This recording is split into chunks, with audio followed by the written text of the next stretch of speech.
This is JOL SGZ65-132 conical twin-screw extruder. This extruder consists of motor, gearbox, screw and barrel, and electrical cabinet, and fracture.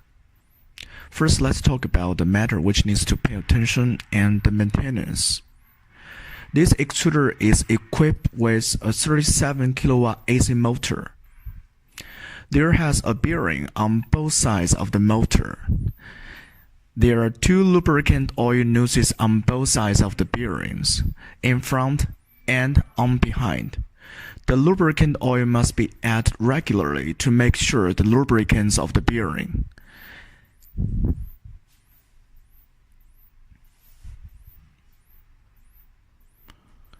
The gearbox is divided into a reduction gearbox and a distribution gearbox.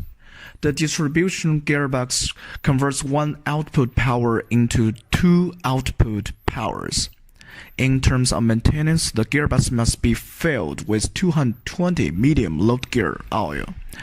After 300 hours of running, the gear oil needs to be replaced, or the gear oil is released to filter out impurities and then reused. The in front of the distribution gearbox is a conical twin screw and barrel.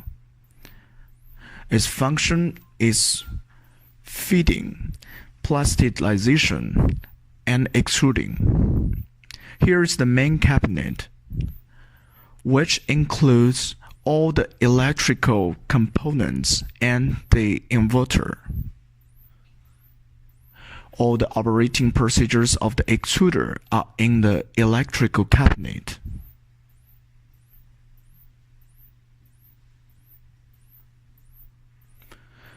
These three galvanized pipes are water inlet pipe, water outlet pipe, and vacuum drainage pipe. The inlet pipe is for cooling gearbox and water supply for vacuum pump. Please pay attention when installation the external water pipe. The two drainage pipes cannot be connected in series to prevent water from flowing to the vacuum pump through the vacuum drainage pipe, thus entering the barrel and cause the material changes.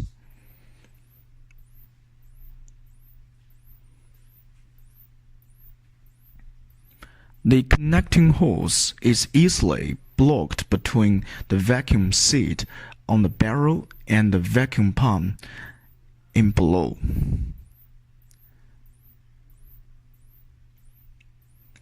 And when the vacuum gauge is lowered, the vacuum should be stopped in time to clean the connecting hose.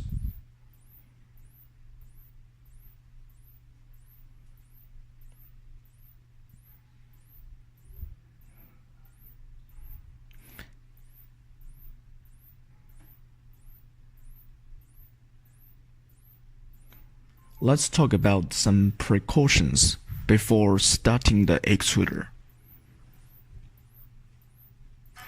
First, whether the coupling is connected securely.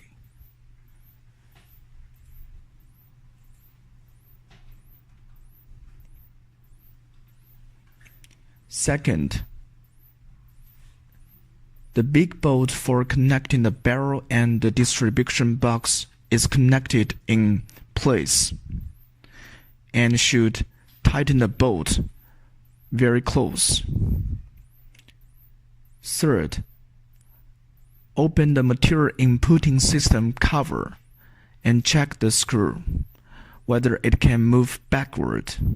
If it can move backward, it is strictly prohibited to start the extruder. And last, all the electrical wires must be connected very well.